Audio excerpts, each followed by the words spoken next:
Hi guys, Milot Tarot here. Welcome back po for your kapalaran sa pag-ibig. Para po ito sa mga fire signs, Aries, Leo, and Sagittarius. Maglalagay na lang po ako ng timestamp sa my description box para pumuntahan ninyo ang inyong zodiac signs. Pero syempre, this is a general reading, kaya hindi po lahat ay makaka-relate. Okay, so we will start po with Aries. Ano kaya yung posibleng pagdaraanan ng mga Aries sa mga susunod na mga araw? We have here the Queen of Swords, the Nine of Pentacles, the Five of Swords, and the Knight of Swords.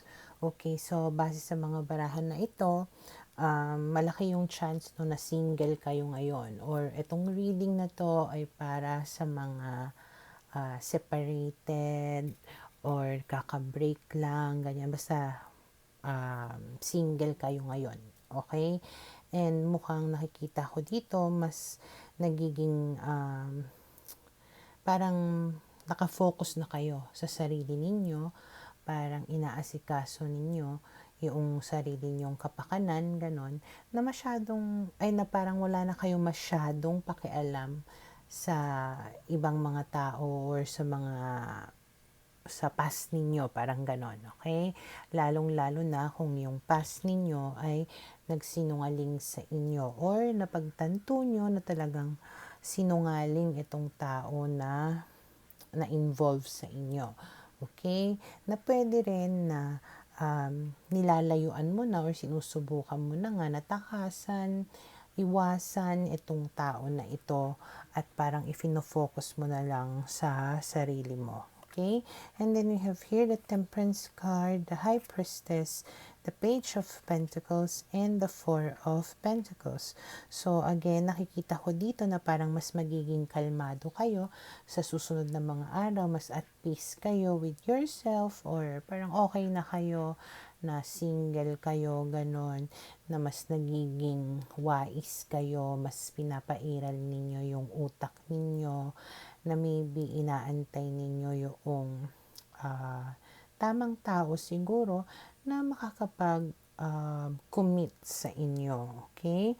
And then we have here the Hermit, the Six of Wands, and the Six of Pentacles. Again, Hermit is somebody na alone, okay? So, talagang para sa mga single, itong reading na ito, na talagang ang dami nyong maaaring pinagdadaanan bilang single, mga reflection, ganyan, mga realization, ganon, or mga pagbabago sa sarili ninyo. And then Six of Wands, again, it talks about self-care, self-love. Okay, na pina-priority ninyo yung sarili ninyo, na parang ibinibigay ninyo lahat para sa self ninyo, na kung dati parang bigay kayo ng bigay sa ibang tao, palagi nyong inaatupag yung ibang tao, ganun. This time, it's all about you. Okay? And then we have here the Six of Cups and the Eight of Cups. Ayun. Meron makikipagbalikan sa inyo eventually. Pero, once na nakipagbalikan sa inyo, itong tao na to ay lalayuan nyo na siya. Okay? And then we have here the Nine of Cups, because again, you will be in a place where you are happy and you are content at alam mo kung ano yung deserve mo at alam mo na hindi mo mahahanap sa tao na ito yung kaligayahan na gusto mo. Okay? So, for now, ito yung nakikita ko na posibleng mangyari sa mga Aries. Para sa mga Leo, okay, let's see. Ano kaya yung posibleng pagdaraanan ng mga Leo sa mga susunod na mga araw?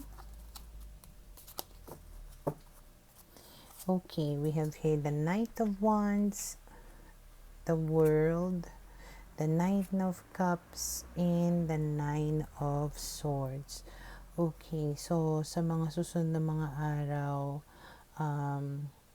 maaaring merong tao na malayo sa inyo na makikipag-reconnect sa inyo, Maaaring ito yung tao na pagkaantay-antay ninyo, pagkahiling-hiling, na pwedeng itong tao na to ay lately nababagabag siya, nakukonsensya, or ayun, hindi kanya maalis sa isipan niya, kaya parang nag-decide siya dito to reach out to you. And then we have here the Magician, the Queen of Cups, the Eight of Swords, and the Emperor. Pero ayun nga, itong aura nitong tao na to, may pagkamanggagamit, may pagkamangloloko or manipulative. Pero since alam niya na mahal ka niya, ay na mahal mo siya, alam niyang makukuha niya sa iyo kung ano yung gusto niya, at parang alam niya na helpless ka towards him or her, na hindi mo siya nga mariresist. Okay? Kaya tipong siguro somehow bubulahin ka nitong tao na ito kasi parang believe siya sa sarili niya na makukuha ka niya pero parang part of his or her pride, parang kumbaga binabaliktad niya.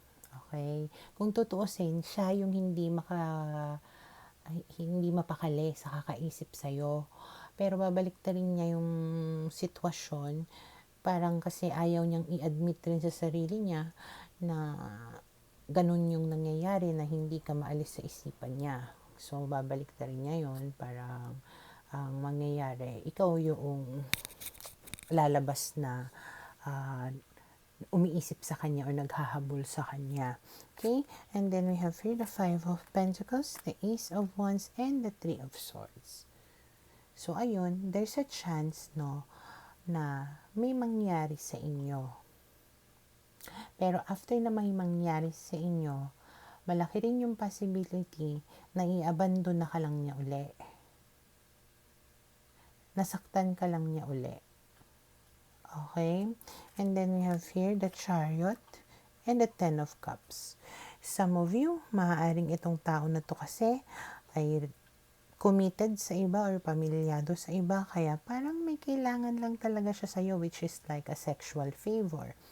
Okay? So, once nakuha niya yun from you, lalarga na naman siya ulit, pabalik sa kanyang pamilya or doon sa original niya. Okay? And then we have here the Seven of Swords. Again, yung aura ni Seven of Swords is somebody na nag-cheat, naglilihim, parang tawag nito, basta liar, cheater. Okay? So, ayun, kaya mag-ingat kayo sa pakikipag-deal sa tao na ito. Okay? So, for now, ito yung nakikita ko na posibleng mangyari sa mga Leo.